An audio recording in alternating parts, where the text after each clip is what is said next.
প্রায়ই আমাদের মধ্যে একটা প্রশ্ন নিয়ে বেশ আলোচনা হয়, তাই না? তো আজকের এই পর্বে আমরা ঠিক সেই বিষয়টাই একটু ভালোভাবে বোঝার চেষ্টা করব আর দেখব মূল উৎসগুলো ঠিক কি বলছে। চলুন তাহলে শুরু করা যাক। প্রশ্নটা একদম সোজা। হিন্দুদের পূজা বা এই ধরনের অন্য কোনো ধর্মীয় অনুষ্ঠানে একজন মুসলিমের যাওয়াটা ইসলাম কিভাবে দেখে? এটা কিন্তু বেশ সংবেদনশীল একটা ব্যাপার, আর এর উত্তরটাই আমরা আজ খুঁজে বের তো করব। এই প্রশ্নের উত্তর খুঁজতে গিয়ে যেটা দেখা যায় তা হলো ইসলাম কিন্তু এই ব্যাপারে বেশ পরিষ্কার একটা ধারণা দেয়। হ্যাঁ, একদমই তাই। নির্দেশনাগুলো খুবই স্পষ্ট।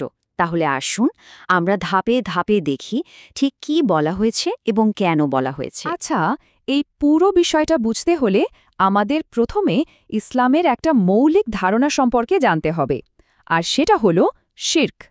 চলুন তো দেখি এই শির্ক জিনিসটা আসলে কি, আর এটা কেন এত গুরুত্বপূর্ণ। খুব সহজ করে বললে শির্ক মানে হলো এক আল্লাহর সাথে অন্য কাউকে অংশীদার বানানো, মানে তাকে ছাড়া আর কারোর উপাসনা করা। আর ইসলামিক বিশ্বাসে এটাকে সবচেয়ে বড় পাপ হিসেবে দেখা হয়। এই ধারণাটা কিন্তু আমাদের পরবর্তী পুরো আলোচনার মূল ভিত্তি। আর দেখুন, কোরআনে এই ব্যাপারে একদম সরাসরি কথা বলা হয়েছে। সূরা আন-নিসার এই আয়াতে পরিষ্কার নির্দেশ, শিরিককে এড়িয়ে চলতে হবে।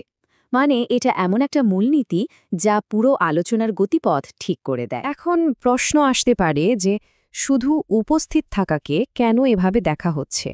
আসলে উৎসগুলো যা বলছে তা হলো এই ধরনের অনুষ্ঠানে শুধু উপস্থিত থাকাটাই সেই ধরনের ধর্মীয় আচারের প্রতি এক ধরনের পরোক্ষ স্বীকৃতি দেওয়ার মতো, আর এটাকে শিরেকের মতো একটা কাজকে সমর্থন করা হিসাবেও ধরে নেওয়া হতে পারে। কিন্তু দাঁড়ান, এর মানে কি এই যে অমুসলিমদের সাথে সব ধরনের সম্পর্কই নিষেধ?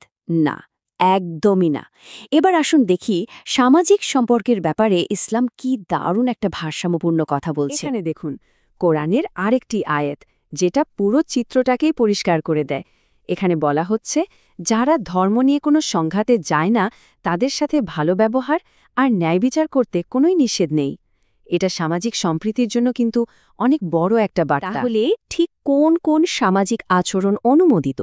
দেখুন, অমুসলিমদের সাথে সুন্দর সামাজিক সম্পর্ক রাখা, দৈনন্দিন জীবনে একে অপরকে সাহায্য করা, তাদের সাথে সবসময় ভদ্র থাকা এবং বিপদে আপদে খোঁজখবর নেওয়া, এই সব কাজকে কিন্তু দারুণভাবে উৎসাহিত করা হয়েছে। এই স্লাইডটা দেখুন, এখানে পুরো বিষয়টা একদম পরিষ্কার।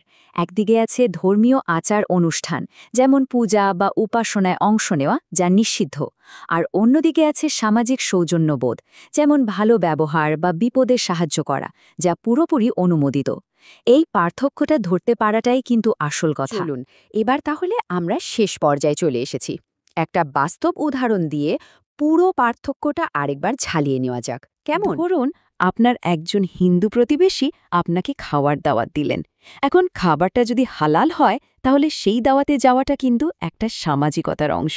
ইসলামের নির্দেশনা অনুযায়ী এতে কোনোই আপত্তি নেই। কিন্তু ভাবুন তো, সেই একই প্রতিবেশীর বাড়িতে যদি পূজা অর্চনা চলে, যেখানে উপাসনা হচ্ছে, সেখানে উপস্থিত থাকাটা কিন্তু আর সামাজিকতা থাকছে না। তখন সেটা একটা ধর্মীয় আচারের অংশ হয়ে যাচ্ছে। আর ঠিক এই কারণেই ইসলামের নির্দেশনা মতে এটা অনুমোদিত নয়। তাহলে এই পুরো আলোচনা থেকে আমরা কি শিখলাম? মূল কথাটা খুবই সহজ, ধর্মীয় আচারে অংশ নেওয়া যাবে না, কারণ এতে শিরকে সমর্থন করার একটা ঝুঁকি থাকে। কিন্তু সামাজিক সৌজন্য, যেমন ভালো ব্যবহার, প্রতিবেশীর সাথে সুসম্পর্ক, এগুলো শুধু অনুমোদিতই নয় বরং কাম্য।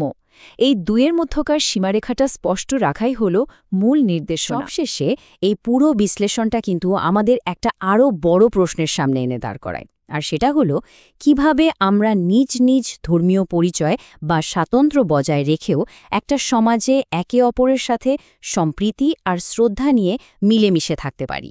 এর উত্তরটা হয়তো ধর্মীয় সীমারেখা আর সামাজিক দায়িত্বর মধ্যে একটা সুন্দর ভারসাম্য খুঁজে বের করার মধ্যেই লুকিয়ে আছে। ভাবনার বিষয়, তাই না?